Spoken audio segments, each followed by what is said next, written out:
I gaze into your loveliness, when all things that surround become shadows in the light of you. And I found the joy. When I found the joy,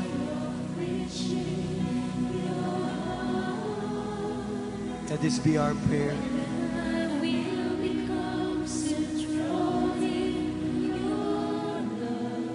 And all things, when all things that surround become shadows in the light of you. Say, I worship. And I worship you.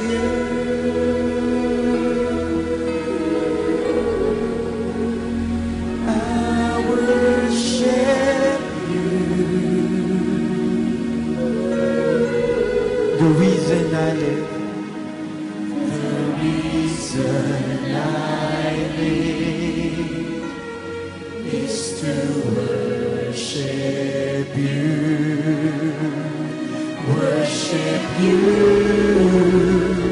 I worship you.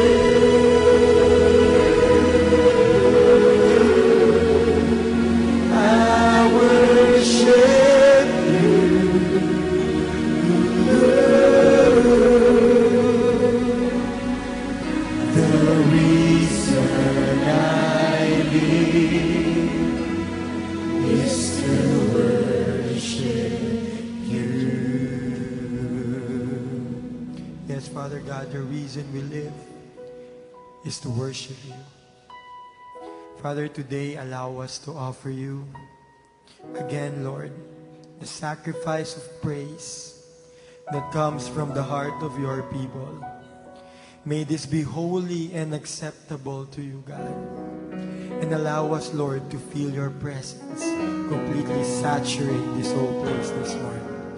Thank you, Father God. Let thy will be done. This is our prayer in Jesus' name. Amen. Let's worship the Lord. Come on.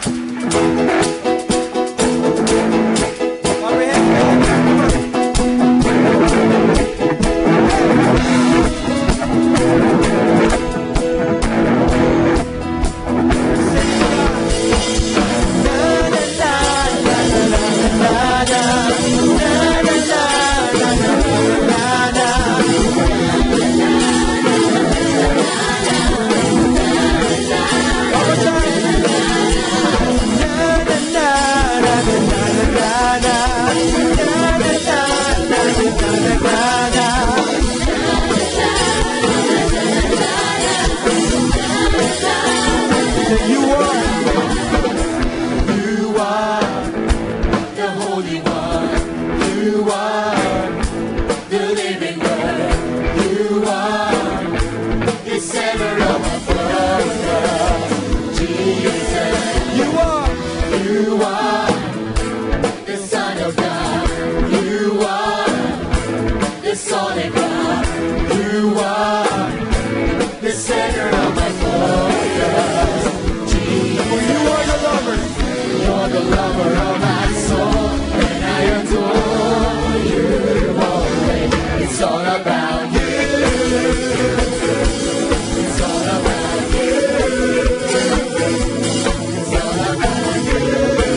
all about you. Pwede po ba nating ilagay ang ating kamay sa ating puso as we sing? It's all about you. It's all about you. It's all about you. Jesus. Say it one more time. It's all about you. It's all about you. It's all about you, Jesus. Let's give the Lord a hand of praise. Sige po yung palakpak na para sa Panginoon. Praise the Lord. Sino po yung pumunta, gumising po kaninang umaga at pumunta dito ng may excitement sa kanilang puso? Praise the Lord. Sige nga po, parinig ng mga kamay, ng mga excited na pumunta dito. Praise the Lord. In spite po na may bagyo, alam ko po, lahat po tayong nandito, ang unang pumasok sa ating isipan kung paano tayo makakarating dito, amen, ng mas mabilis, na makakahanap tayo ng mga upuan na komportable tayo. Alam ko po ang Lord nalulugod po siya sa mga oras na ito dahil may mga anak siyang hindi inalintana ang bagyo. Nandito sa lugar na ito at sumasamba sa Kanya. Amen! Praise the Lord! Hallelujah! Sa ating pong buhay, dapat po ganon. Kahit pong anong bagyong dumating, we should never be out of focus. Our eyes should always be looking unto the Lord. May bagyo man ng problema, sakit, karamdaman, it doesn't matter. What matters most is that we are looking unto our Lord and our trust and faith is completely on Him. Amen? Hallelujah. Sa oras pong ito, I believe God will also allow it to storm here in this place. But this time, it's gonna be a storm of blessings. It's gonna be a storm of healing in this place. Because meron pong mga kagaya po ninyo na hindi inalintana anumang daraan ng hirap sa pagpunta sa lugar na ito. And right now, let's just focus unto Him as we worship Him in this place. Are you ready to worship our God? Let's lift up our hands to God. Come on, church. Hallelujah. We would just want to look unto you, Lord. Forget about all our cares, Lord. We just want to gaze at your beauty today, Lord, as we worship you.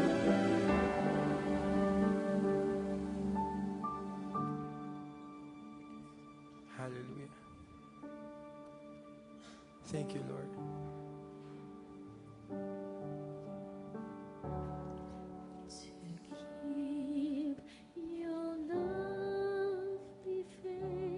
Ever before. Ever before my eyes, this is my prayer. Make it my strong desire to leave my secret heart. No other love. No other love compares. No rival throne. No rival throne survive, and I serve only you.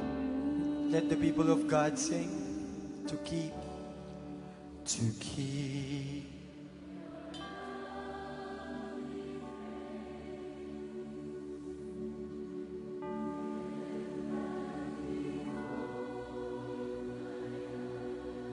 This is my prayer.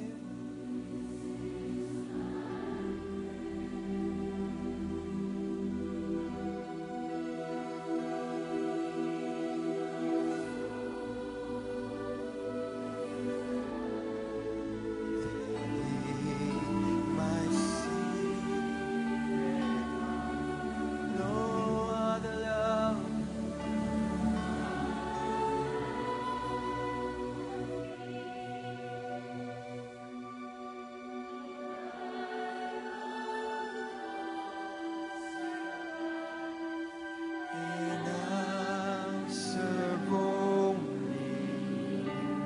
on, let's raise up our voices to keep your lovely face.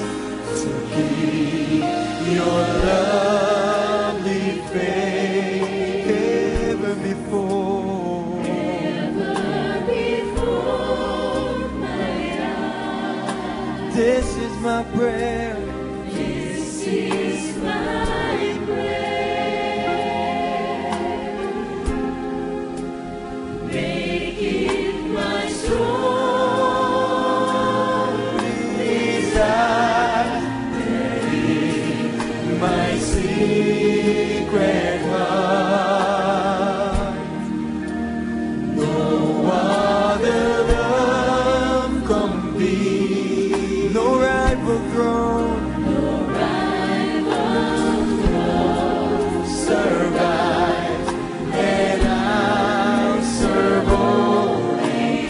Sing it one more time to keep your lovely face. Your lovely face ever before my eyes. For this is our prayer. This is my prayer. Oh, hear our hearts cry, Lord. Make it my strong desire. My secret love, No other love. Only you, Lord. no rival throne survives, and I'll serve only. That in my secret heart, My secret heart, no other love compete. no rival throne. Survive, and I'll serve only. One more time, that in my secret, My secret heart, no one but you, Lord.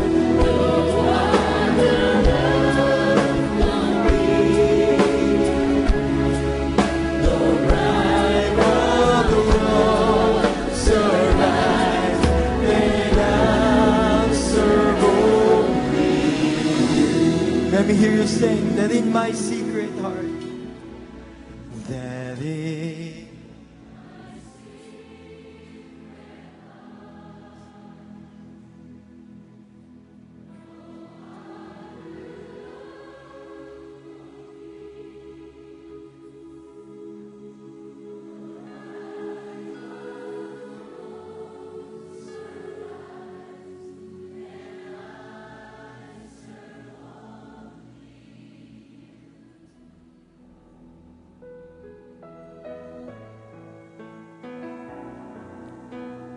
Jesus at the center of my heart. Jesus at the center of my heart. From beginning.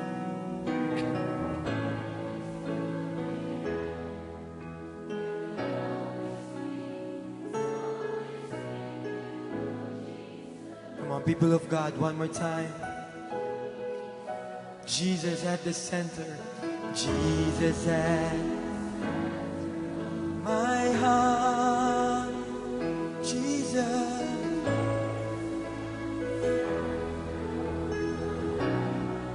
From beginning.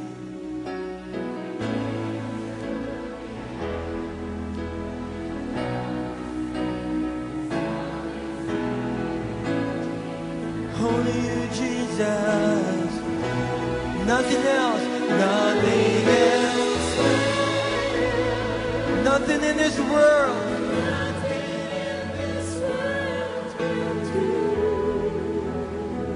Jesus, you're always at the center. And everything revolves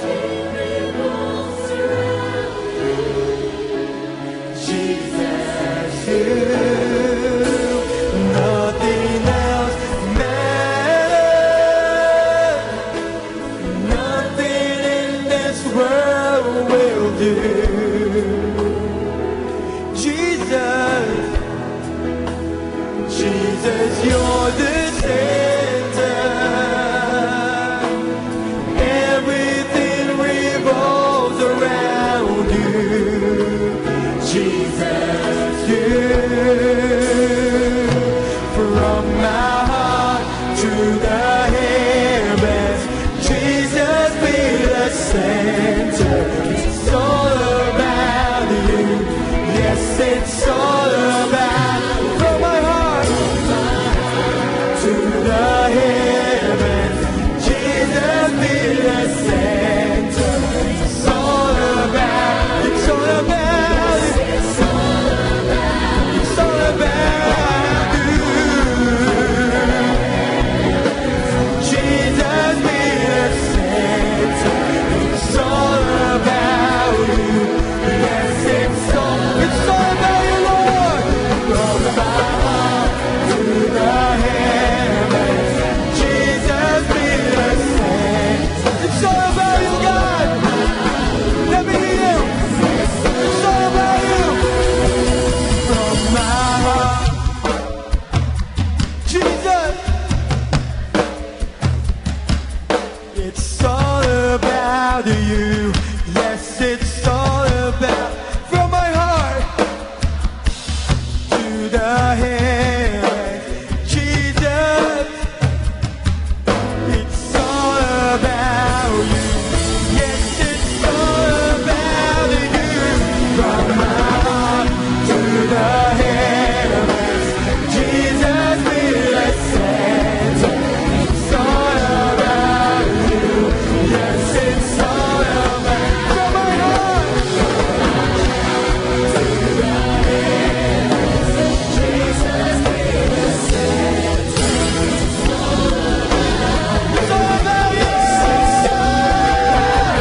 From my heart to the heavens, Jesus be the center. It's all about you. Yes, it's all about. From my heart to the heavens, Jesus be the center. It's all about you. Yes, it's all about you. Oh Lord, take your place in our midst, oh God. Oh Jesus.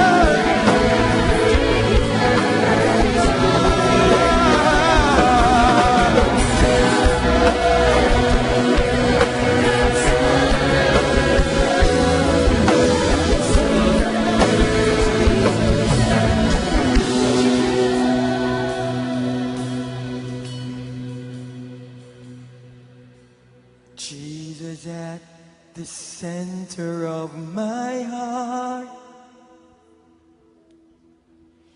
Jesus at from beginning.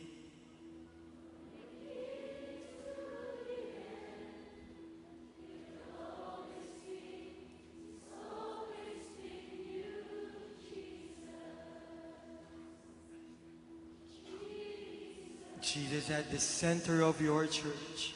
Jesus at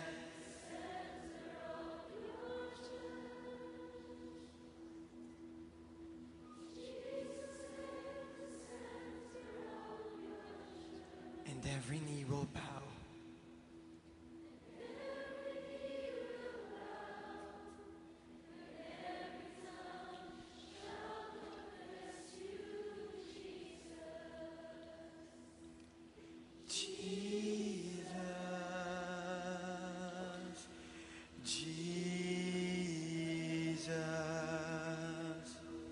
Let's give the Lord the reverence that is due Him.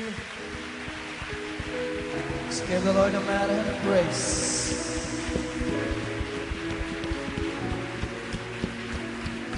Let us honor His presence. Mas malakas na palakpak po para sa ating Diyos.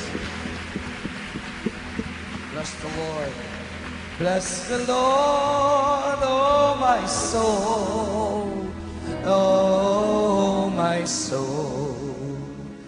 Worship His holy Sing like never before. Oh, I worship, worship. Let's sing the verse. The sun's come up. The sun comes up. It's a new day dawning. It's time to hallelujah. Your song again. Whatever may pass and whatever lies before me, let me be singing when we Everybody now, bless the Lord. bless the Lord, oh my soul, oh my soul. Worship His holy name. Sing like never, Like never before. oh my soul. Oh my soul, I worship. worship Your One more time. You're rich in love, Lord. yes, You're rich in love and You're slow to anger. Your name is great and Your heart is high. For all Your goodness, I will keep on singing. Sabay-sabay nga po. 10,000 reasons for my heart to Everywhere. bless the Lord, oh my soul, oh my soul. Worship His holy name. Sing like never before, oh my soul. Worship Your One more time. You're rich in love. rich and The congregation.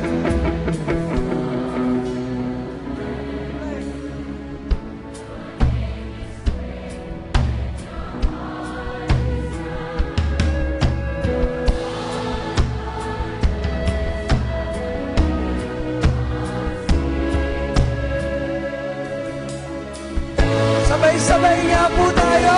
Nakataas ang ating kamay. Everywhere. bless the Lord, oh my soul. Hallelujah. His holy name. Sing like never before, oh my soul. Worship Your One more time. You're rich in love. Your grace and love, Your slow to anger. Your name is great and Your heart is kind. For all Your goodness, I will keep on singing. Sabay-sabay. 10,000 reasons for my heart to fly. Bless the Lord, oh my soul, oh my soul. Worship His holy name. Sing like never before, oh my soul. Worship Your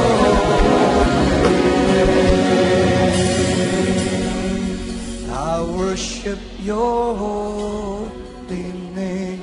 Tell Him more. I worship Your. We just linger a little in the presence of God. Oh, just bless You, Lord. Bigyan ko po kayo ng ilang sagit to pray wherever you are before I share this short message.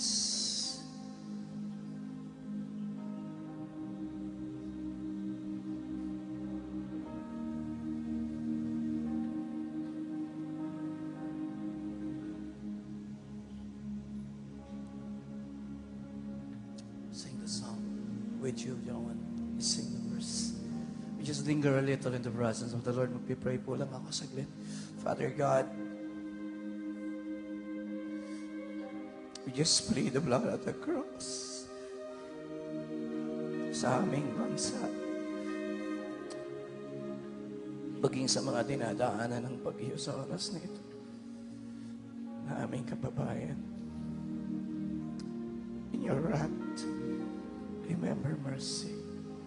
Thank you, Lord, that sa kabila ng mga nangyayari sa paligid, you allow us to come and worship, Lord. And you allow us to come and draw near your presence. Thank you.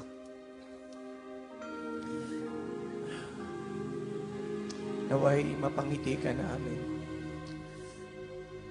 May you look unto us again with favor. We just sing this song and bless the Lord. Let's sing the verse 7. Savior of my soul, I confide in you through all my darkest moments. May I hear the congregation? In you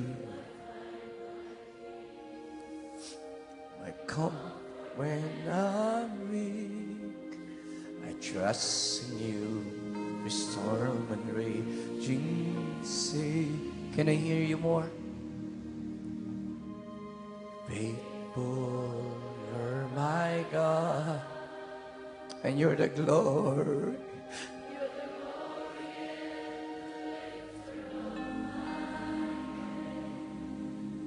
In you, it fills my day, it leads me forever. Can I hear you more? More passion and worship. Lord, I live to worship you. Just tell him now, my Jesus.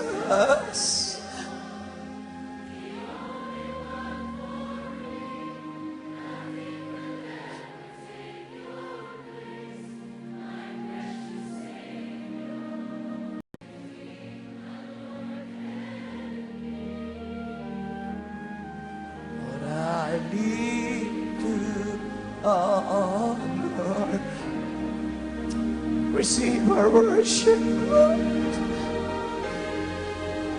May it be a pleasing aroma of worship. Lift your hands and hearts to the Lord. Bless him today, will you?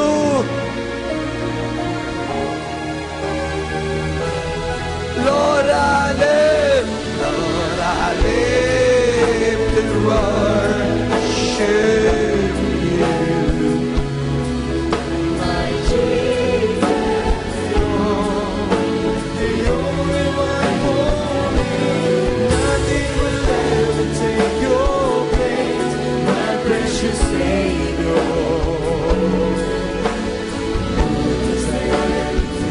My Lord, live me. Lord, I live to honor you.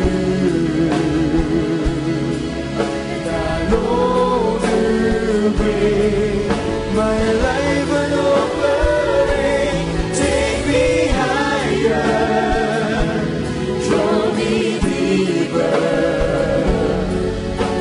I need all to be with you. Linger a little now as we worship you.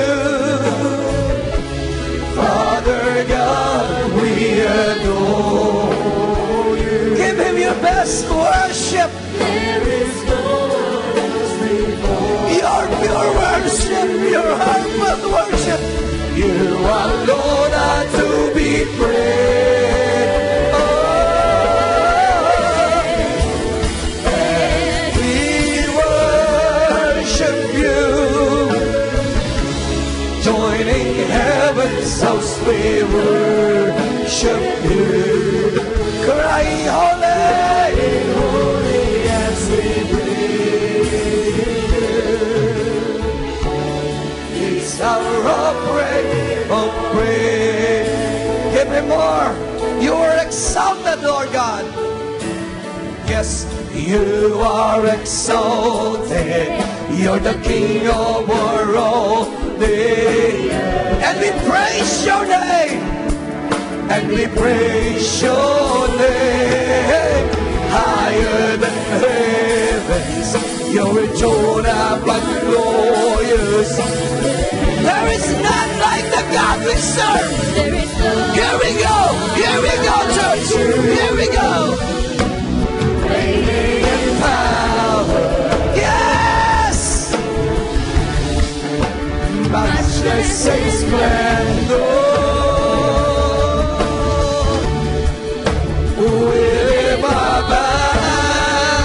Here we go! I want to hear you everywhere! We worship you, Father God, we adore you. There is no one else before you. To be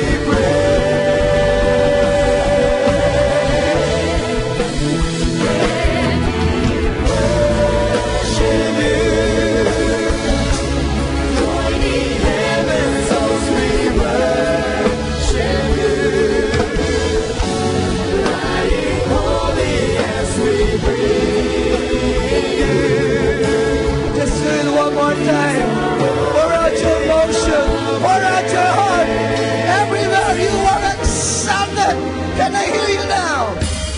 You are exalted.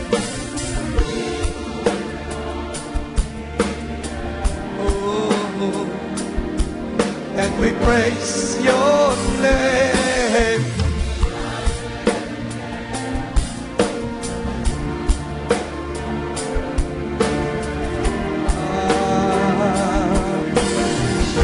Sabay-sabay po tayo. Let's do it together. Reigning in power. Hallelujah. Hallelujah. We live on earth. Sabay-sabay. Malakas na tinig.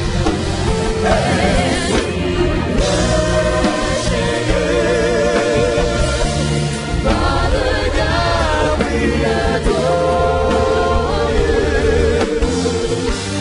Every strong blood. The God we serve. To be praised.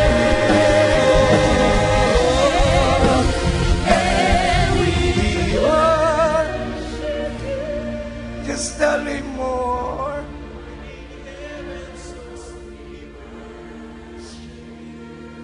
Oh Lord God, we love you much. We love you that much. We love you, Father. Ooh.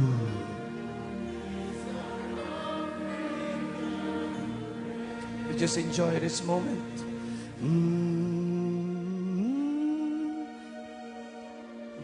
Just linger a little in the presence of the Lord. I give you the chance to sing, to worship, even pray. Just express and pour out your heart wherever you are. Father, thank you for allowing us to come and worship. May you bless us again, Lord. May you bless us again.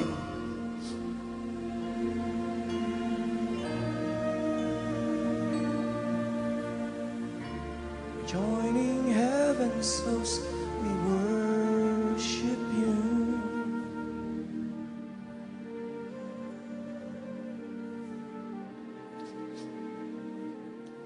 Here's our offering of praise.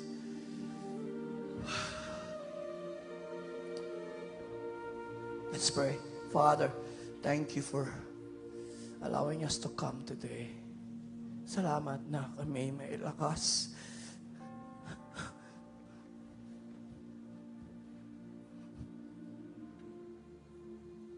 na kami may buhay. Na malaya kami makasama sa inyo. We are gathered in this place for one single purpose, and that is to worship you. Today, again, we thank you. Father, may I ask you to bless us again, even the preaching of thy words, not with enticing words of man's wisdom, but only by the power of your Spirit. Father, do not allow a single person who came today, Father, to leave the service untouched, even discouraged. Do not allow the sick who came na lalabas na may sakit pa rin, may kabigatan. Touch them, Father. Touch them, Father. Touch them. Even the brokenhearted, even the weary.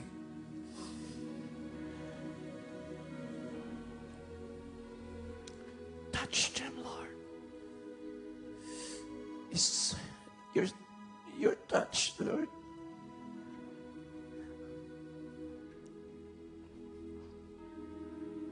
Only your touch. Salamat po for honoring our prayers.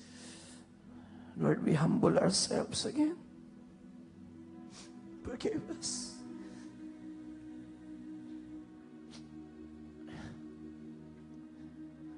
We ask you to manifest your presence again. Glorify your name, Father. We will not touch the glory na para sa inyo. We promise to bless your name. In Jesus' name, bigyan po natin ng 30 segundong malakas na palakpak ang ating Diyos.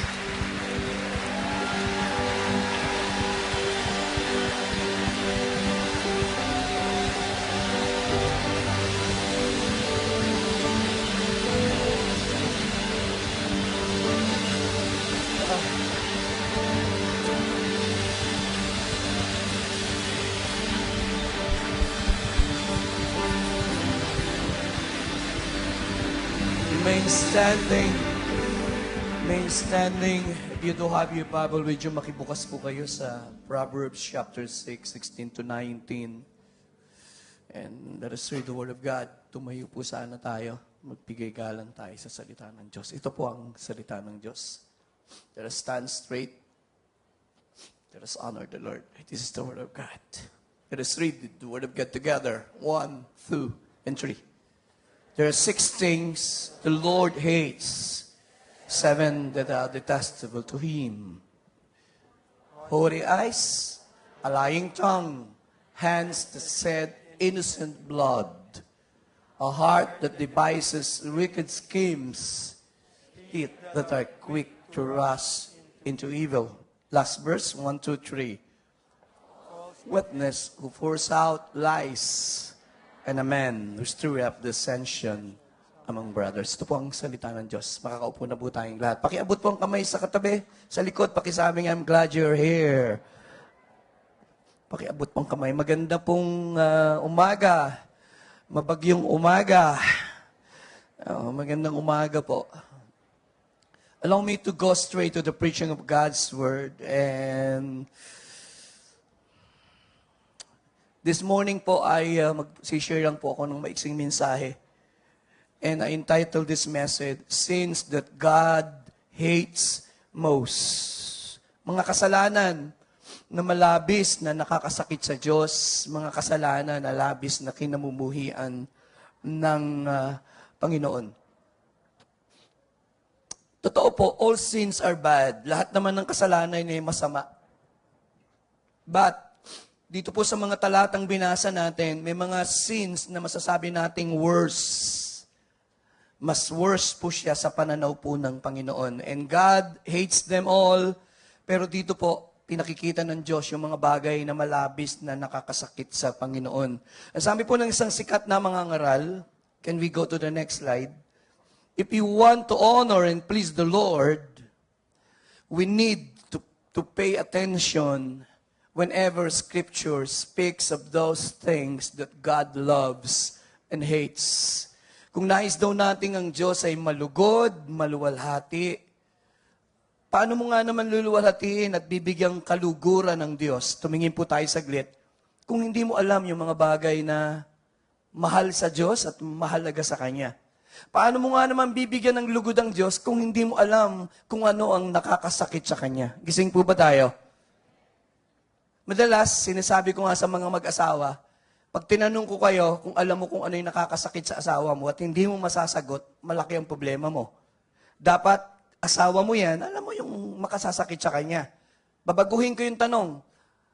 Kung alam mo dapat yung nakapagpapasaya sa kanya, dapat alam mo. Kasi pag hindi mo alam, paano magiging maayos ang relasyon nyo?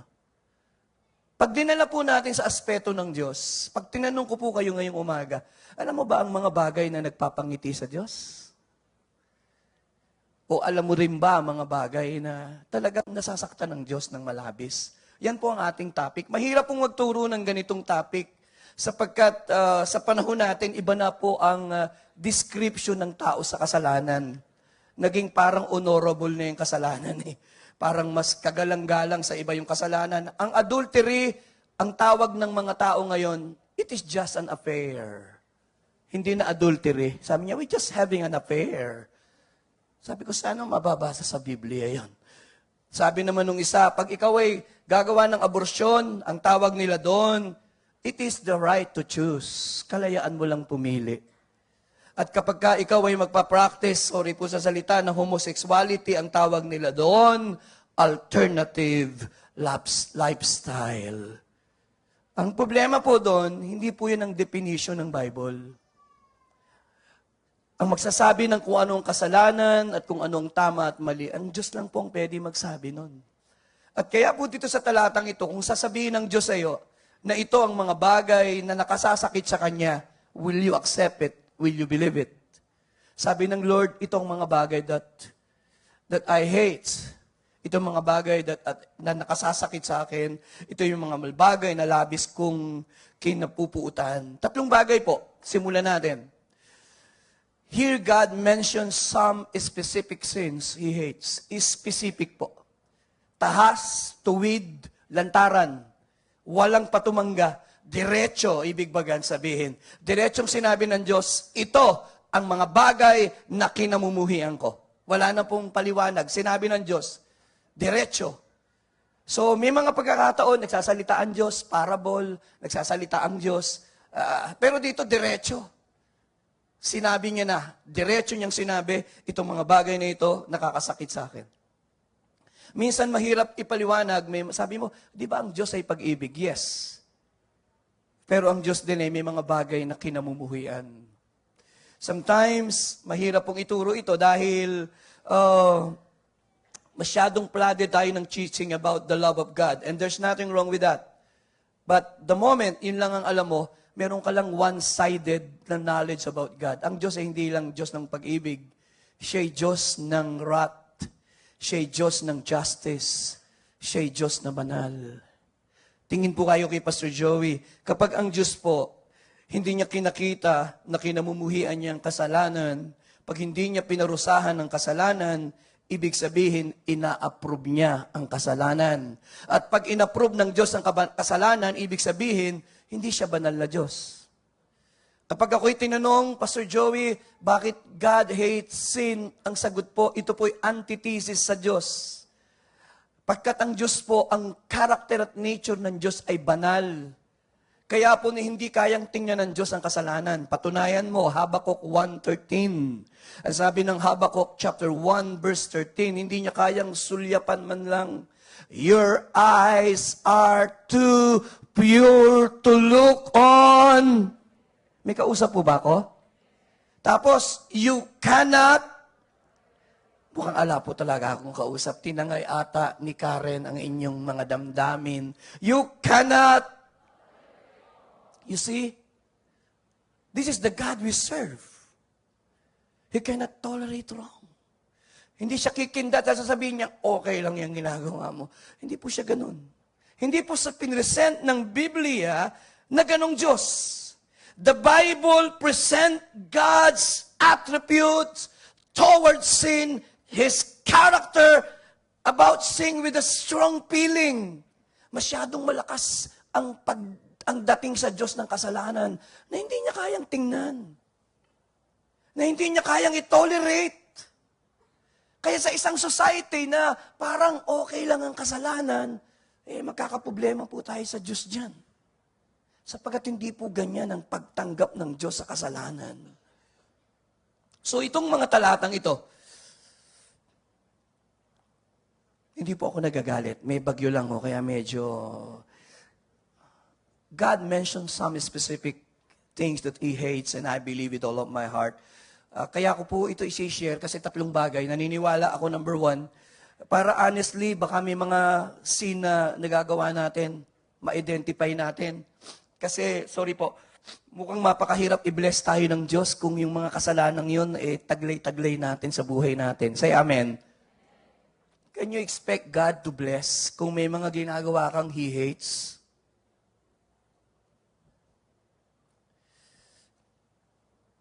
So we need to identify, Lord, may mga kasalanan ba? Gawin natin personal, Lord, yung mga kasalanan ito, baka sanay na akong gawin eh.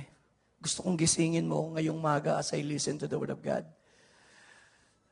And sincerely, I pray that we will have the courage na, Lord, give me the courage to renounce, even confess, and madil ko po ito at the end of the service. Pangalawa po, mula sa mga talatang binasa, 3 lang naman, here are we are allowed to see the other side of God's character. Pakisabi po, other side. Ang gandang kanta natin kanina, you're rich in love and you're slow. Ang ganda ho nun. Ang problema, hindi lang yun ang Diyos. Totoo namang rich in love. He is compassionate, but He is also holy. Say amen.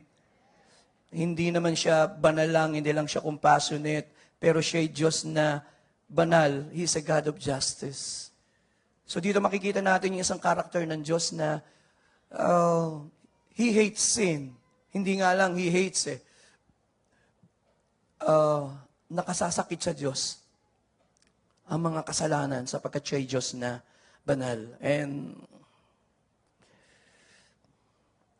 in Psalms chapter 5, 4 and 5, pakibasa lang natin sandali.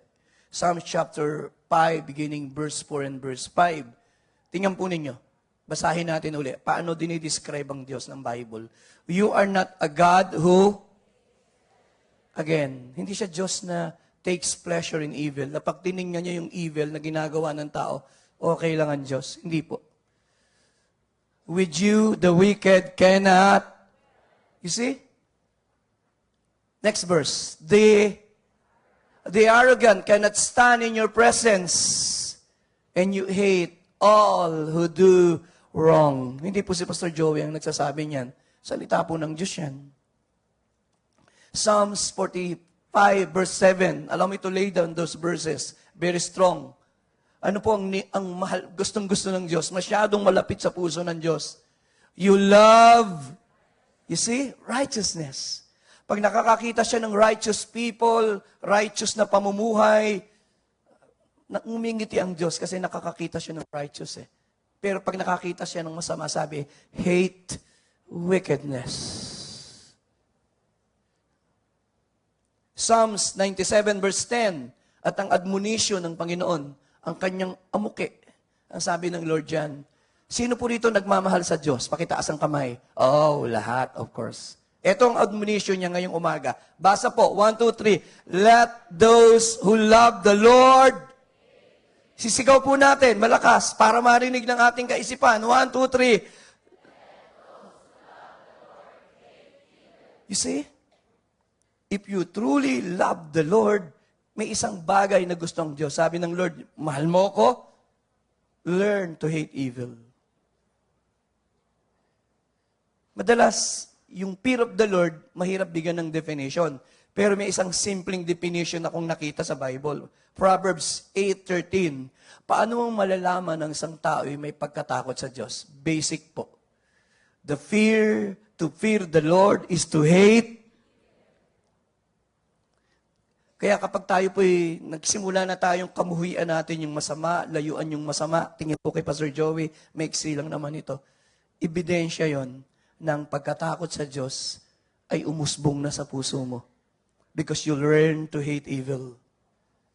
Because if you truly fear the Lord, lalayo ka sa masama, hindi mo gagawin yung masama. Simulan na po natin yung pag-aaral. Next slide, please. Napansin ko lang po, it's really tough, it's really hard to share ganitong mga messages. Ang mga nagtatribe na churches sa America today, yung mga churches na ang mga itinuturo is prosperity, ang mga tinuturo is about pagpapaganda ng pakiramdam ng mga Kristiyano. Sabi nila, kaya pagkasalanan na ang tinuro, ang mga churches nagsisimula ng lumabas ang mga tao. May isang kapatiran tayo sa Netherlands, sabi niya, Pastor, it's very hard to preach here. Pag nagturo ka ng pagtatama ng buhay, ang feeling nila, pinepersonal mo sila. Sabi ko, pwede mo bang ituro ang salita ng Diyos na hindi mo ituturo ang pagtatama ng buhay? Pwede po ba tayong tumingin? Bakit po ba tayo narito? Para matuto ng maraming bagay? O narito tayo para mabago ang buhay natin? I wanna hear na namin. Pwede po bang mabago ang buhay natin nang hindi tutuwid ang ating mali? But sad to say, pag pinag-aaralan ng salita ng Diyos, ang hinahanap mo agad, nasaan yung mga promises? Walang masama po doon, don't get me wrong. Nasaan yung mga magko-comfort? Pero ang salita ng Diyos, hindi lang promises and comfort. 2 Timothy 3:16 and 17. All scriptures is inspired by God, profitable for teaching, ayan po, correcting and training in righteousness. So minsan, mahalagang makarinig din tayo ng rebuke. Say amen. Medyo kailangan, minsan tinutuwid din tayo. Ang isang anak na hindi man lang nakatikim ng isang palo, kahit minsan baka hindi niya naramdamang mali ang ginawa niya. Alam niyo po, yung professor ko dati, kwento ko lang uli. Yung kanyang anak ko ay nawala yung cellphone. Matagal na, nung panahon po ba nung 5110 pa? Yung aakyat ka ng puno para makasignal. 5110, kulay yellow po yun. Ibabalik ko lang yung inyong kaisipan. Nawala po yung cellphone ng anak niya at nagsumbong po sa kanya. So magkapit bahay sila, magkumari naman sila. Si Tot na maintindihan. So sinabi niya, kumari, nawawala yung cellphone ng anak ko. Mukhang nakuha yata ng anak mo. Anak ko, inaway siya ni kumare. Ano pa nagay mo sa amin? Malang kita nakaw. Ang problema, wala naman siyang biniling cellphone sa anak niya. Nakikinig po ba tayo? Yun ang problema eh. Pag ang anak mo mali at ipinagtanggol mo, paano mo tuturuan ng tama ngayon yan? Are you listening today? Paano mo tuturuan ng righteousness ngayon yan? Nakikipagpatayan ka pa sa mali. Sana inalam mo muna. At anak, wala ka namang biniling cellphone you know. So sometimes and many times, people just want to hear the good news. They are not interested in the bad. Kahit kasalanan ng mga great man of God. Are you there? Mababasa mong nalasing si Noah, nagsinungaling si Abraham, nangalo niya si David. Bakit? Para ipakita na ito yung mga taong totoong nagkamali at kayang baguhin ng Diyos. It is important for every Christian to take a serious look at those things which are repulsive to God. Mahalaga na malaman ko, Lord, ano nakakasakit sa'yo para maiwasan ko. Ayokong masaktan ng puso ng Diyos. Mahirap po yun. Mahirap mabuhay na alam natin na sasaktan ng puso ng Diyos. And these verses remind us of the holiness and purity of God and His hatred sa kasalanan. Totoo po, ang Diyos nagpapatawad. Yung babaeng nahuli sa pangangalo niya, pinatawad po ba yon? John 8, say amen. Pero nakalimutan niyo yung John 8:11. May sinabi ang Lord sa babae. Basahin natin. Ano sabi ng Lord sa kanya? Simulan natin sa verse 10 para buo po yung kwento. Sabi sa verse 10, Jesus strengthened up and asked her, Woman, where are they? Has no one condemned you? Walang bumato Kasi sabi niya, yung may kasalanan, bumato. Wala. Verse 11, wala po.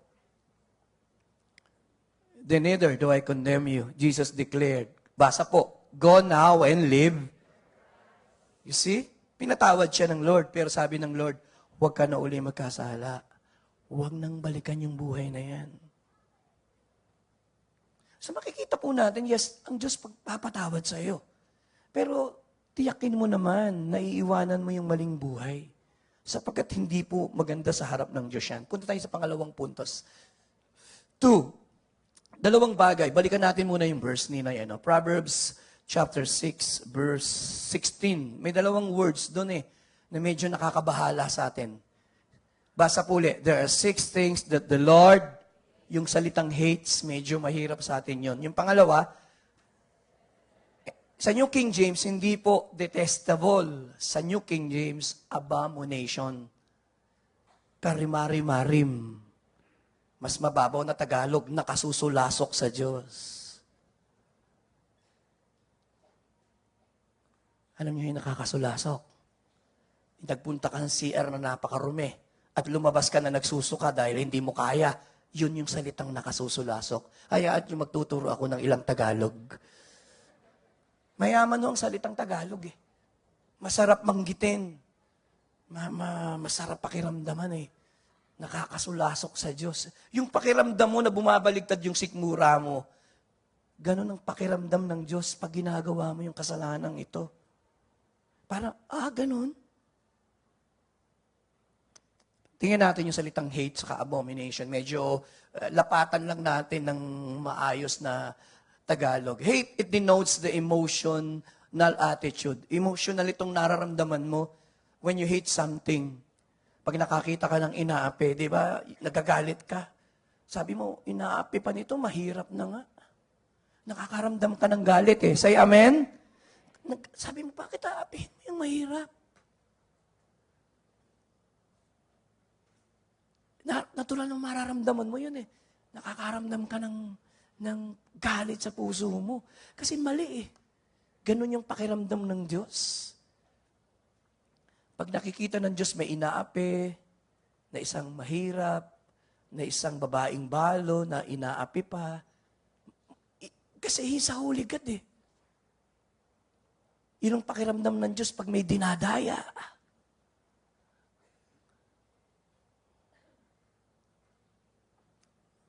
The word is not only hate.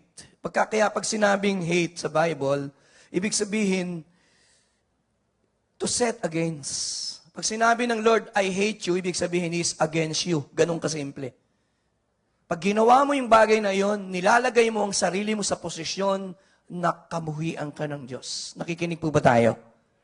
Kaya pag sinabi ng Lord, I hate this, ibig sabihin, very serious ang Diyos. Hindi siya nagbibiro. Tandaan po ninyo, ang Diyos hindi. Totoo sinasabi niya. Pangalawa po, the word is abomination. Karimari-marim, 174 times na binasa sa Bible. Hindi pa po tayo nagsisimula doon sa Pitokwan pa lang tayo. Kumukuha pa lang tayo ng nilalapat lang natin yung kaisipan para madali natin unawain. Abomination, ito binanggit to 174 times sa Bible. Ito po yung ilang pang nakakasulasok sa Diyos. Karimari-marim pag tiningnan ng Diyos. Hindi kayang tingnan ng Diyos. 1, homosexuality. Sa panahon natin, alternative lifestyle. Pero sa Diyos, hindi. Leviticus 20:13. Gusto ko lang pong sabihin, hindi ko iniimbento ang tinuturo ko. Binabasa ko lang ang salita ng Diyos. If a man lies with a male as he lies with a woman, both of them have committed an abomination po yan. Hindi po yan alternative. Tingin po kay Pastor Joey, ito'y kasuklam-suklam sa Diyos. Lumang tipan po yan. Hanggang ngayon po ba kinaksusuklaman ng Diyos yan? Tell me. Amen o amen? Sabi nung isa, nagbago ng standard ng Diyos. Let me say, hindi nagbabago ang standard ng Diyos. Maaaring amyendahan ng tao, pero hindi ang Diyos. Mananatiling ang Diyos na ito'y banal. At ito ang tanaw ng Diyos sa kanyang salita. Idolatry, Deuteronomy 7:25. Ang mga Pilipino ay narahuyo at nahulog ang loob sa pagsamba sa mga Diyos-Diyosan. Sa harap ng Diyos, yan ay kasuklam-suklam. Ang mga akala nila, itong ginagawa nila, sabi ng Lord, you shall burn the carved images of their gods with fire, and you shall not covet the silver or gold that is on them, nor take it for yourself, lest you be snared by it, for it is an abomination to the Lord your God. Marami po yan eh. Lalampasan ko na po yung ilan. Pakipakita na lang natin. Tingnan nyo na lang yung verses.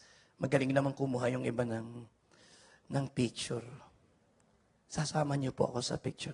Hindi, biro lang. Number 7, dishonest. Gusto ko lang po itong dishonest practices.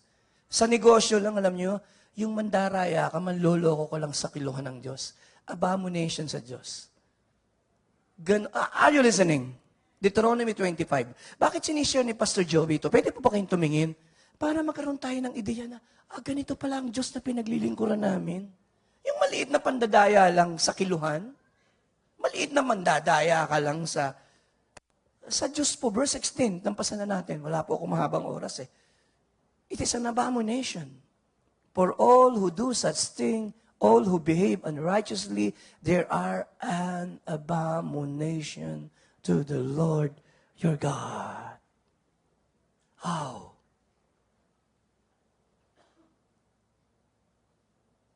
Sariwa ho ba to? Sagot mo, opo, kahapon.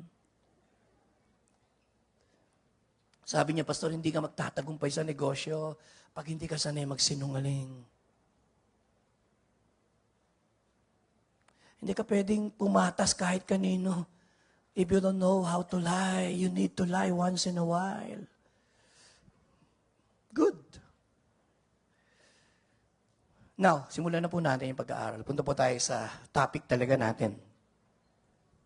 7 things that God hates. 1, a proud look. Pakisabi po, a proud look. Sa translation po, a haughty eyes. Mapagmataas na mata. Yung bang parang umiirap ka at sabi mo, ganito yun. Galing kong umiirap, ano? Pag sinabing inirapan mo, ibig sabihin ay minaliit mo. You look down people. Number 1, the attitude of the heart that overvalues oneself and undervalues others. Yun po yun. Tanong, Pastor Joey, bakit itong attitude ng pride, number 1 sa listahan? Tingin po kay Pastor, ano? Sa listahan ng Diyos, ang number 1 na kinamumuhian niya, na dapat hindi makita sa atin, ay ang mayabang na espiritu. Palalo.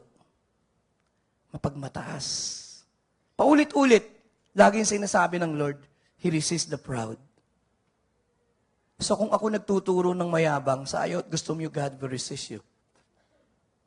When you pray at mayabang ang puso mo, God will resist you. Sabi niya, He resists the proud. Why? Because this is the character of Satan.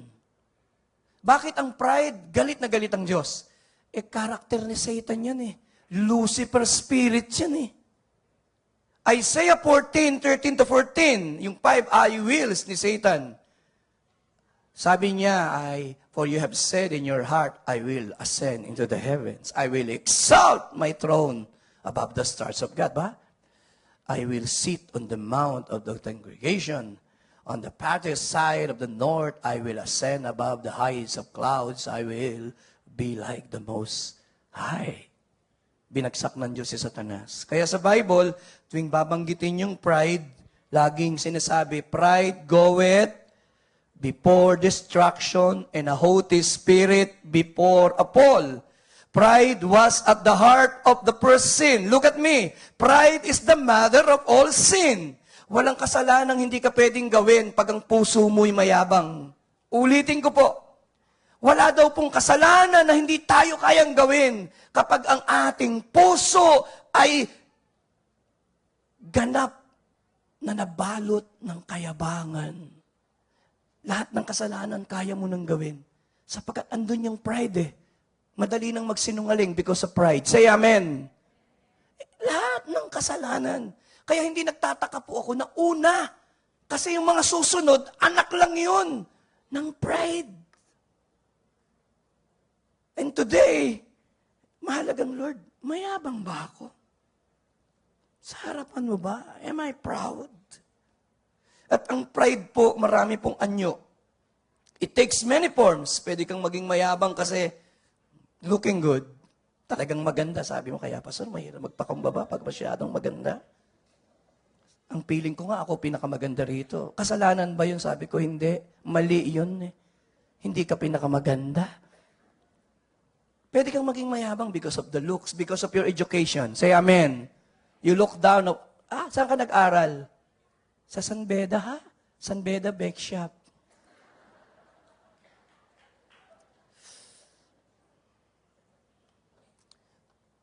We talk about the school and when we mention, sa ayod gusto natin, pag binabanggit natin yung school, mayroong konting pangmamayabang eh. Di po ba? Taga saan ka?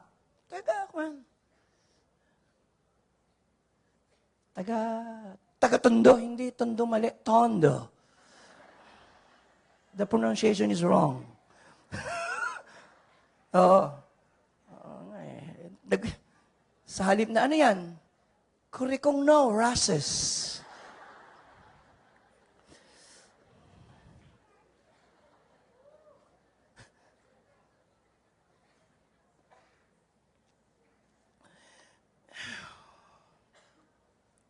Pwede po tayong maging mayabang sa ating intellect. Matalino kasi tayo. Kaya sabi, mapagal kayong umunawa. The worst that you can do, isipin mong ikaw ang pinakamahusay. Romans 12 verse 3.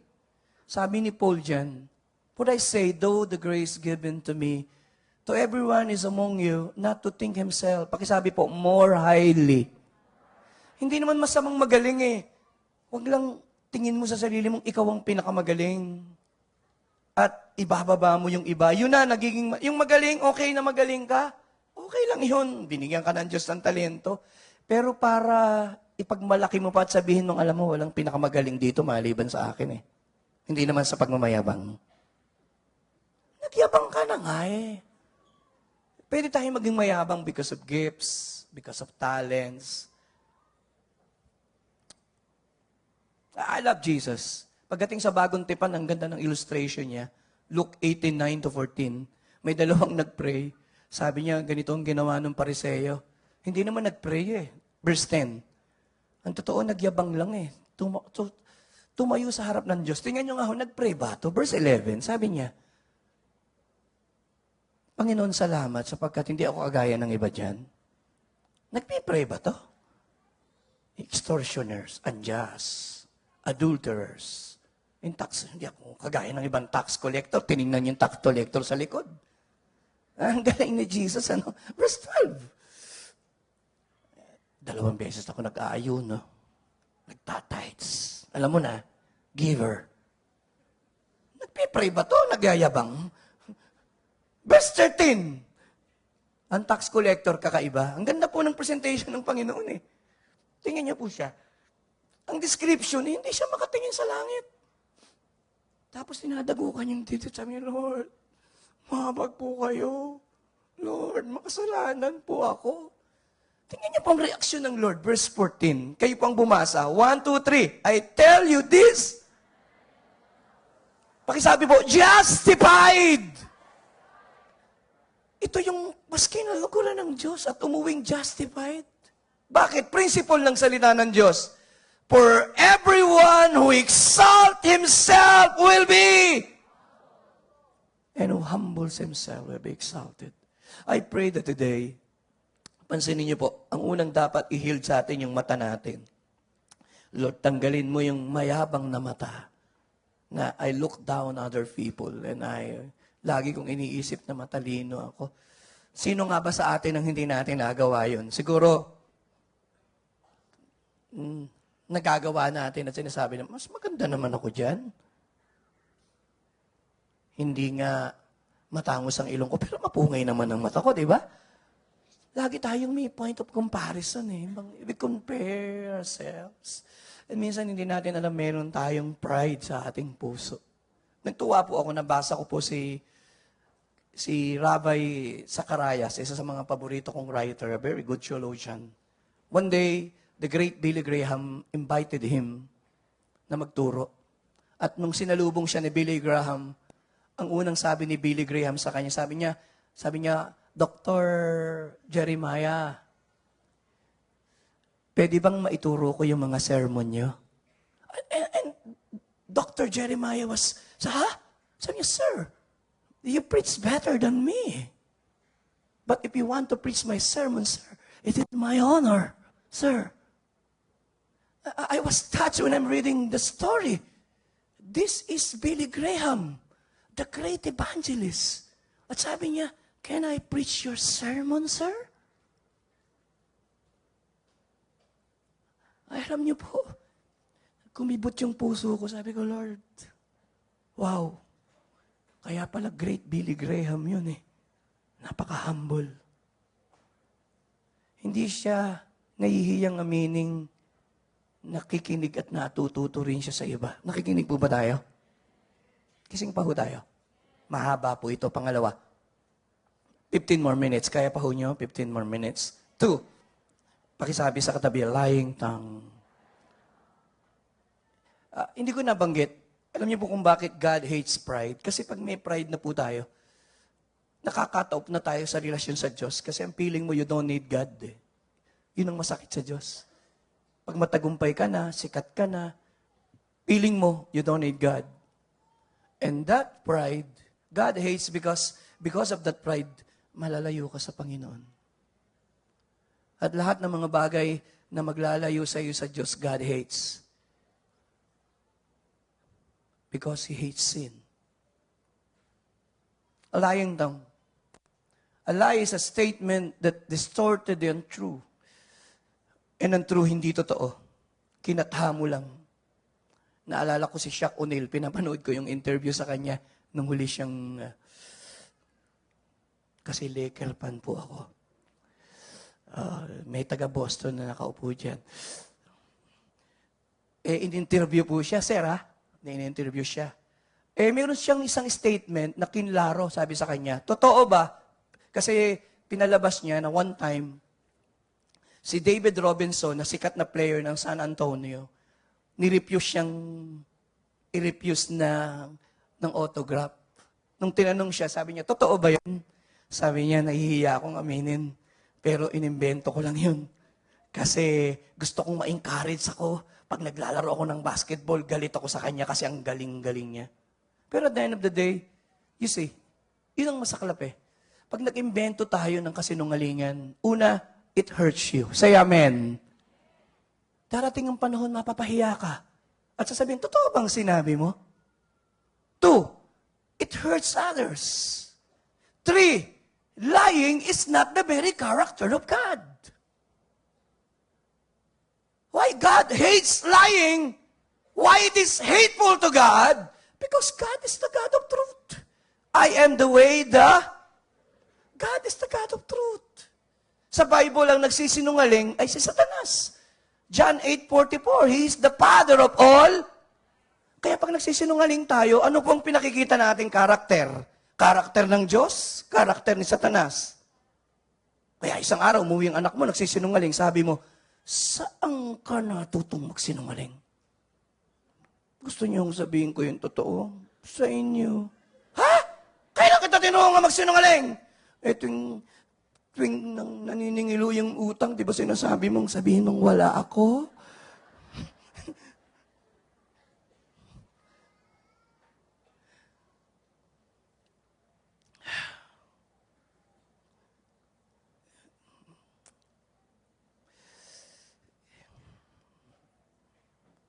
Lying brings great harm to me, to you.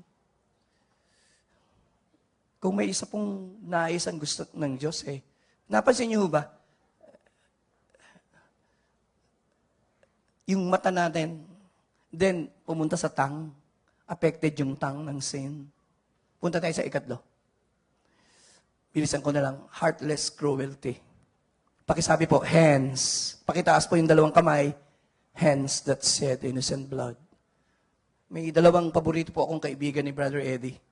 Si Dr. Ralph Mahoney, patay na rin.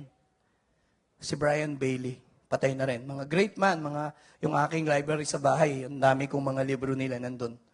Paborito ko sila, yung mga sermon nila, binabasa ko, I learn a lot. Yung Best Me po ay nagbibigay tayo sa estudyante ng Shepherd Staff. Lahat ng estudyante required to read. At si Brian Bailey, one time, first time niyang bumisit sa Philippines, ang binisita niyang lugar ay Mindanao. He's a man of vision. Ang bumababa ng eroplano sa Mindanao, he saw a vision. And the vision, may isang bata, nakasuot ng turban, damit ng isang Muslim, balot na balot ng dugo. And God said to him, and revealed, kaya mahirap pong mag-evangelize sa Mindanao, pwede ho ba tayong tumingin, 10 more minutes, because there is so much shedding of innocent blood in the place. Pakisabi po, innocent blood. Ang unang murder sa Bible ay sa Genesis chapter 4, verse 10. Pinatay ni Cain si Abel. Ano po ang nangyari? Anong sabi ng Lord? What you have done. The voice of your brother's blood cries out. Tingin po, yung dugo po nung kanyang kapatid ay umiiyak. Tingin po kayo kay Pastor. Ang mga dugong natitigis sa buong bansa. Maybe not innocent blood, but still murder to some. We need to see this. At nag-i-invite po yun ng curse ng Diyos eh. The shedding of the blood. Bakit, Pastor Joey, galit ang Diyos? Ang answer po, very simple. Sapagkat mahalaga sa Diyos ang buhay. Siya ang author ng buhay. Ang pagpatay, lalo na sa inosente, please look at me, ay pagpapakita ng kawalan ng puso. It is heartless cruelty. Kapag pinatay mo ang isang taong walang kalaban-laban, nakikinig pa po tayo? Ang Diyos po is a compassionate God. When you kill a person, wala kang puso. Nakikita ng Diyos po yan. Hands that sheds innocent blood, God hates. Kaya, ang isa sa commandment, Exodus 20:13, you shall not murder. Pang-apat, mamilis na lang po. 7 more minutes. Pakisabi po, vicious scheming. A heart that devises wicked. Pakisabi po, wicked. Wicked schemes. Ang ibig pong sabihin, ang nag-guide po sa tao ay ang kanyang kaisipan. Kaya kung ano po yung iniisip natin, yan po ang pupuntahan natin. Kung ano yung binubulay natin. Kaya po hindi po ito yung nagawa lang yung mali eh. Pag sinabing a heart that devises wicked schemes, ito po ay premeditated, pinlano. Iba po yung nakagawa ka ng mali eh. Pero iba po yung pinlano. Sinadya kang siraan. Gising po ba tayo? Pabagsakin, nakawan. Tingnan niyo po. Nung gunawin ng Diyos ang mundo, kung babalikan po natin, Genesis 6 verse 5, kasi ang Diyos po nakakabasa ng isip natin eh. Kagaya po ngayon, naniniwala po ba kayong sanlinggong inisip nyo, nakita ng Diyos? Say amen? Kung ipaplas dito lahat ng inisip natin sa sanlinggo, ano kaya ang pakiramdam mo ngayon? Sasabihin ko, ngayon po, ipakikita muna natin ang mga inisip natin. Siguro magtatago tayo sa silya.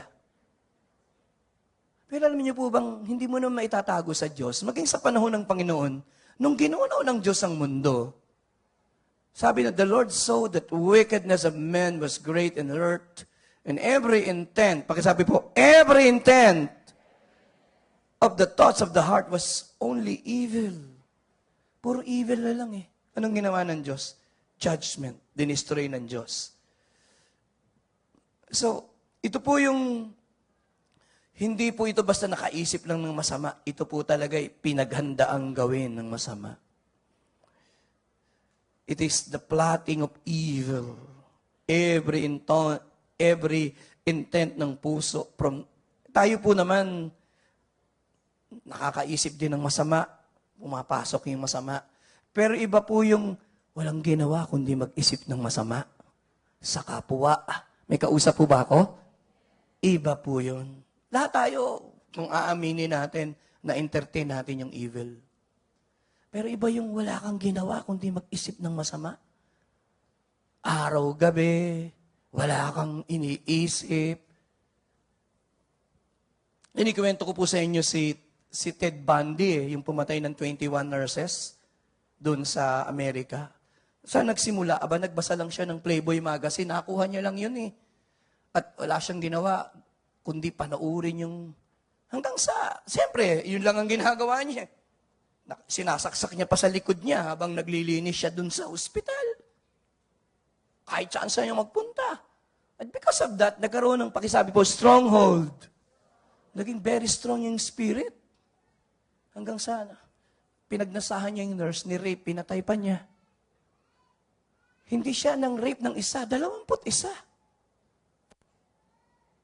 Ito po ang malungkot. Nung tinatanong na siya, sabi niya, bakit mo nagawa yun? Ang tinuturo niya po, yung Playboy magazine. Pwede mo pa tayong tumingin? Yun ang tinuturo niya. Na sinasabi niyang iyon ang dahilan eh. Pero ang totoo, walang power yung Playboy magazine.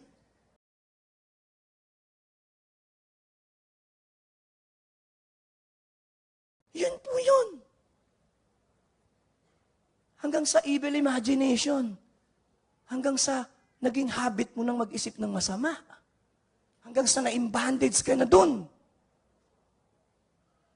Alam niyo po, sa America today, malungkot pong isipin, tinitingnan ko po yung aking survey eh. Alam niyo kung bakit madalas ang krimen, maski dito sa Pilipinas, pangkaraniwan pong nakikita natin ang pagpatay eh. Pinapanood mong pelikula, pinapanood mo sa television. Please, look at me. Ang ating exposure sa pagpatay at shedding ng blood, paulit-ulit. Kaya dadating ang panahon, ang pagpatay, hindi na tayo maapektuhan. Gagamitin pa nating joke. Magbibiro pa tayo. Bakit? Nasanay na tayo eh. Naging manhid ang kaisipan natin. Magiging insensitive na tayo. Baka palakpakan pa nga natin yung gumagawa ng masama eh.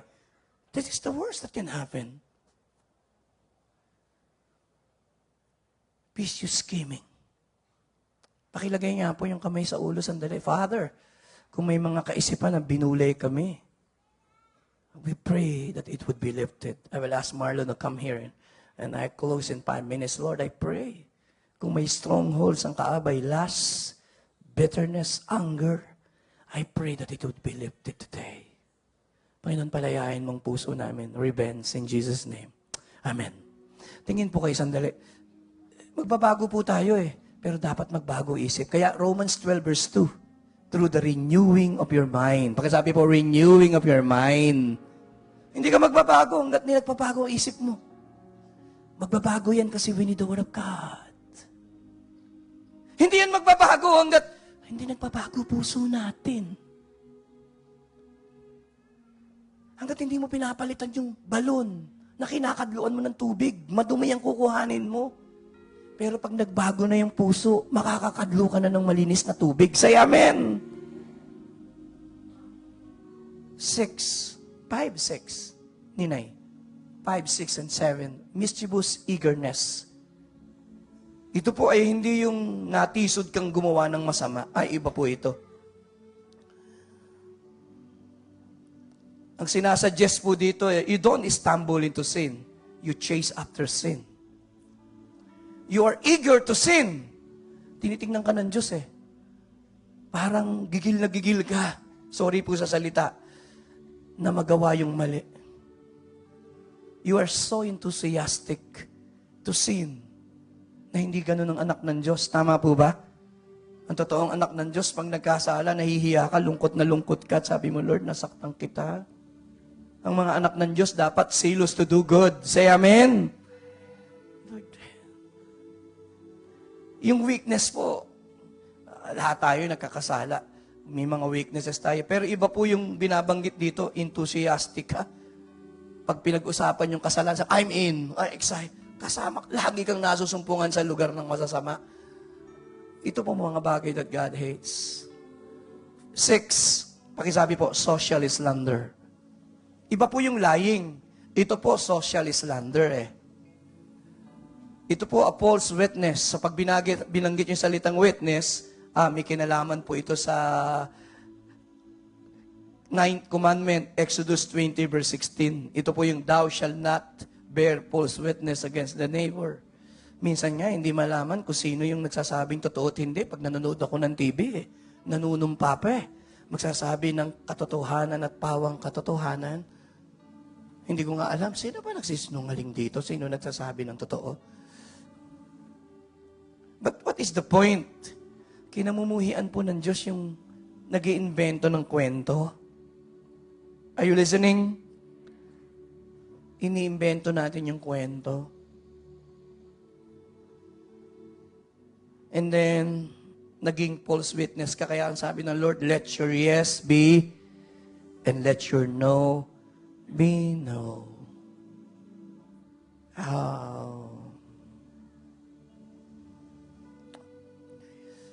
I pray that ang Holy Spirit po ang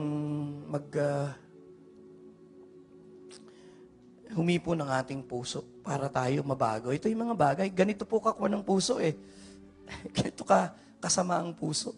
Ang pinag-uugatan ng lahat ng yan ay ang ating puso. Bakit ka nagsasalita ng pangit? It has something to do with the heart. When you accuse ang isang inosenteng tao, si Jesus Christ po, innocent blood. Pero lahat tumayo at sinabi ang kasinungalingan. Alam po ni Jesus, this is social slander. Masakit po yan ha. Ako nga inalalayan ko lang yung matanda eh. Nabalita, ang kabit ko raw matanda. Aroy. Masakit po, masakit. Alam yan, alam ng kahit sinong tao yan. Masakit na igawa ka ng kwento. Gising po ba tayo?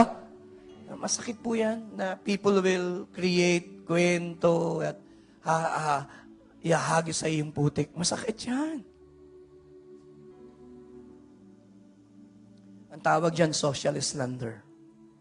And last, and I close 5 more minutes, pakisabi po, divisive strife. A man who stir up dissension among brothers. Kung may isang bagay na labis pong kinamumuhian ng Diyos, yung mga taong nagkikreate ng pagkakahati-hati. God places a high premium on peace and unity. Natuwa po ako dun sa anak kong panganay. Tinext ako, sabi niya, Daddy, mag-aasawa na yung kapatid ko. Pwede bang hayaan mong mag-banding kami sa ibang bansa? Sabi ko, ikaw gagastos? Oo naman. Sabi ko, natuwa po ako. Kaya sa ibang bansa sila ngayon, ilang araw, sama-sama sila. Ang sarap ng pakiramdam ko.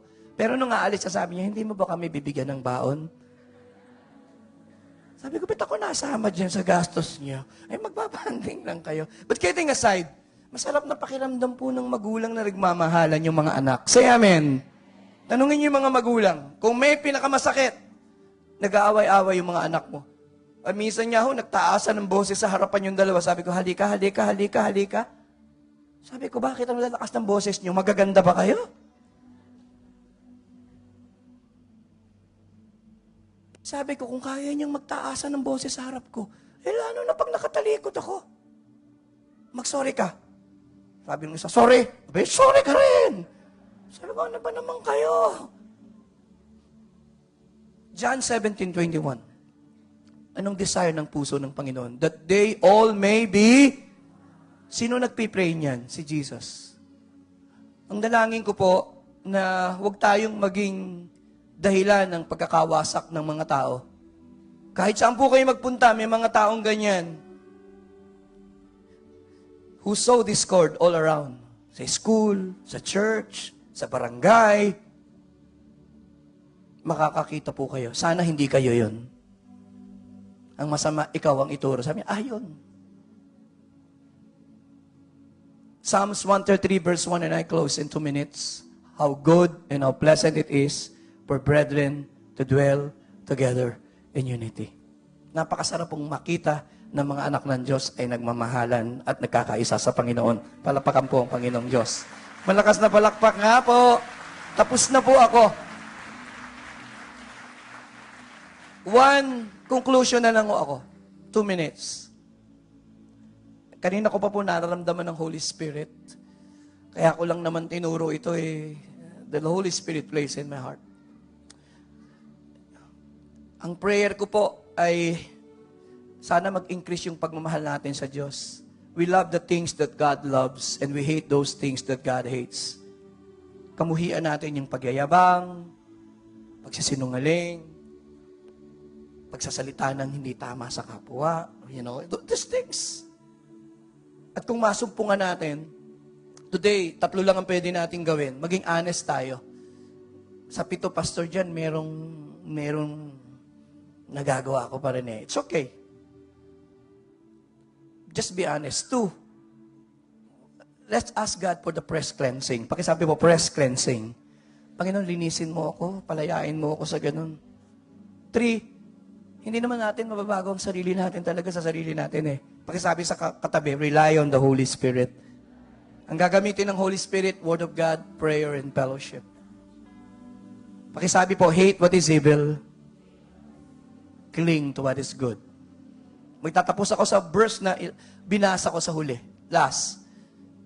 The fear of the Lord is to hate evil. One aspect of the fear of the Lord is to hate to love what God loves and to hate what He hates. Tingin po kayo, madaling malaman po. Pag tayo po ay nagmamature na bilang Kristiyano, we learn to hate what God hates and we learn to love what God loves. Ang dalangin ko po, sino po ngayong umaga, gusto niyo pong lumabas sa lugar na ito na higit niyong minahal ang gusto ng Diyos na mahalin? Pakitaas ang kamay. Baba po ang kamay. Sino po ngayong umaga, alam nyo na sa biyaya ng Diyos, you will learn also to hate those things that God hates. Say amen. Saan magsisimula? Dito po sa puso. Ipabago natin ang ating puso sa Panginoon, magbabago po tayo.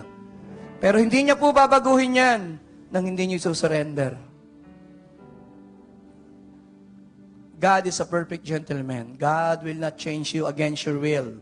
Kasi pag pinago ka ng Diyos against your will, baka sumama pa ang loob mo sa Diyos. Pero pag sinabi mo, Lord, I don't like this, I hate this, will you change me, Lord? Change me, Lord, today. Tumayo po tayong lahat. A pure heart, that's what I long for.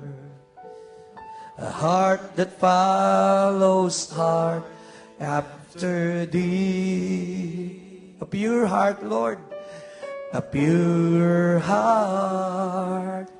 That's what I long for. A heart that follows hard after thee.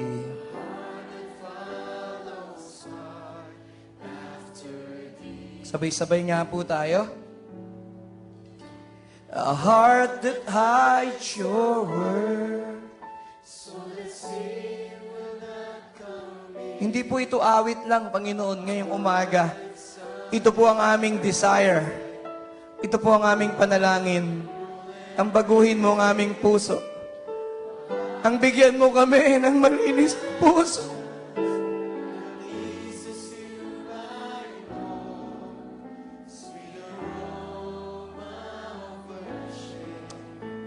Nais ko pong makinig po kayong mabuti.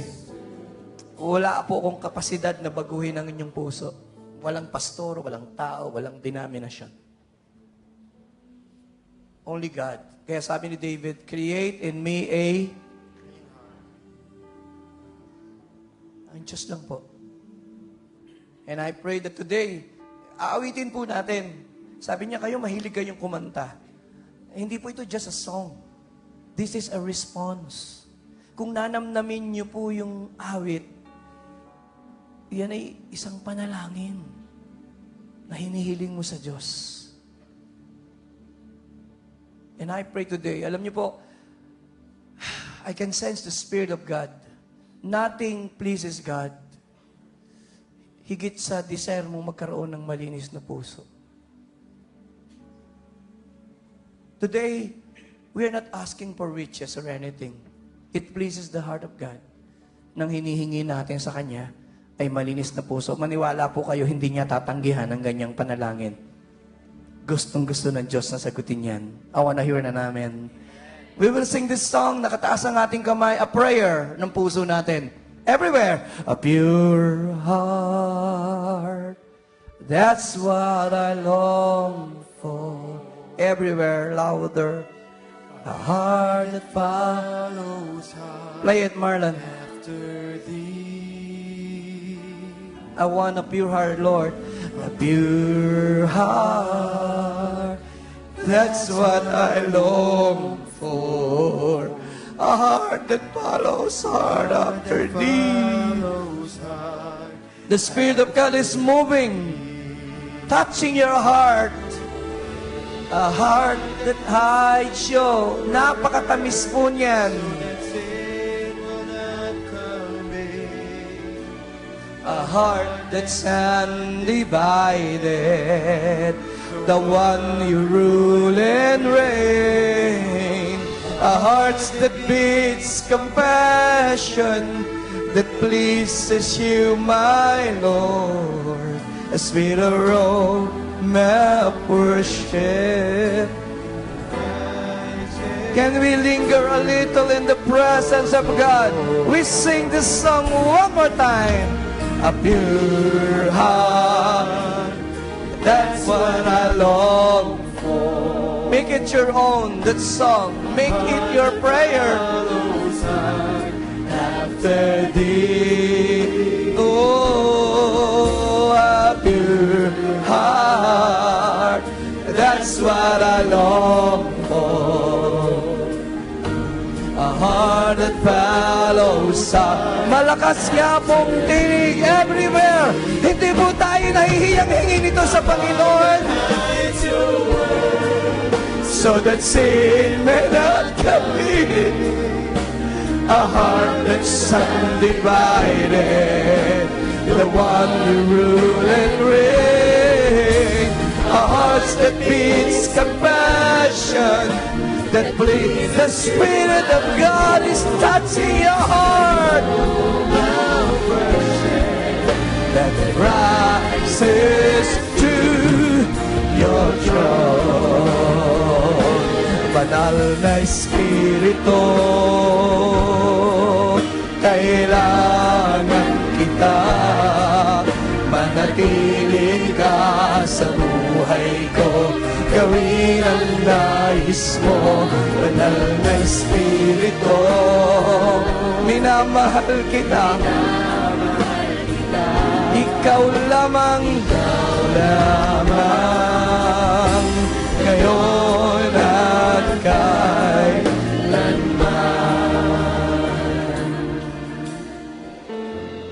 Let's sing this song one more time. Ginagalang kita, banal na Espiritu. Tell Him, gawin ang nais mo sa buhay ko. Kami nagpapakumbaba, panahanan mong lagi ang puso ko. Manatili nakatuon.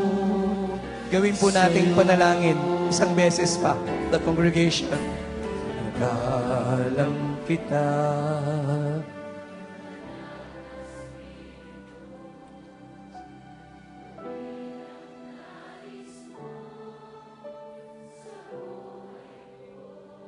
Kami nagpapakumbaba.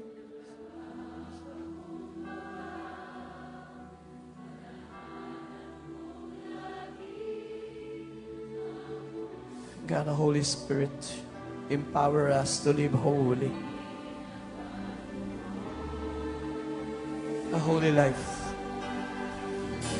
Banal na Espiritu, kailangan kita.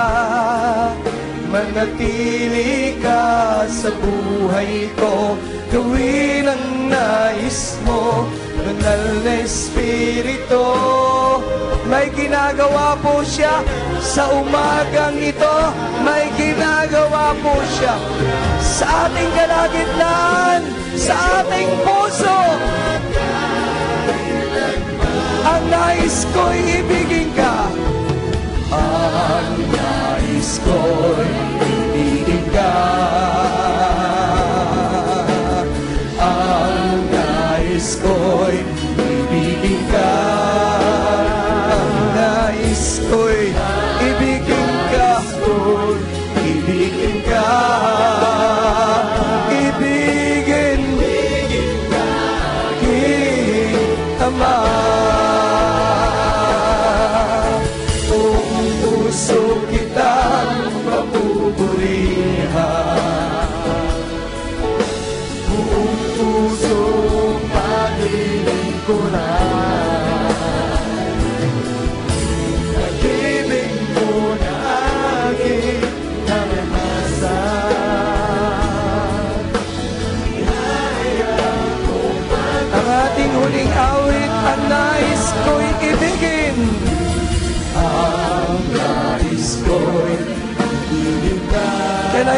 the congregation.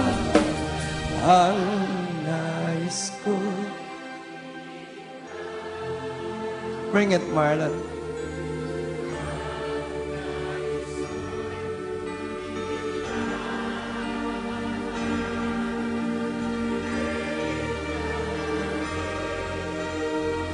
Sabay-sabay nating sasabihin, buong puso kitang papupurihan. Buong pusong paglilingkuran. Pag-ibig mo na amin naranasan. Pag-ibig mo na aking naranasan. Marami pong salamat. Pakitaas pong kamay and I close. Father, implant thy word deeply into our hearts. Ang inyong mensahe ay hindi lamang nalagay sa notebook, malalagay ng malalim sa puso namin. You will give us the grace to live a life that is pleasing to you. We renounce sin, we renounce pride, we renounce lying, we renounce these things, oh God, those things that you hate. And today, bigyan mo kami ng higit na pagmamahal sa inyo. Pagpalain niyo po ang inyong mga anak who came today sa kabila ng bagyo, malakas na ulan. Thank you for your message. We receive this humbly and by your grace and by your grace alone, ipamumuhay po namin ang inyong salita. At ito'y mamumunga sa amin.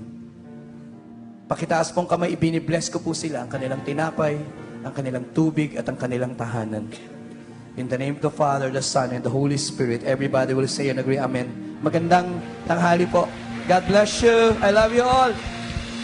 Praise the Lord. Father God, let our lives be pleasing unto you. Come on, church, clap your hands. Let my life be a love song. Come on. A never-ending love song. Let my life be a love song. A never-ending love song. A never-ending love song. I love you. Everything about you. I love you. Everything about you. I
Hallelujah! Let's shout, Jesus! Jesus! Let's give the Lord a hand of praise. Praise the Lord. We can all be seated.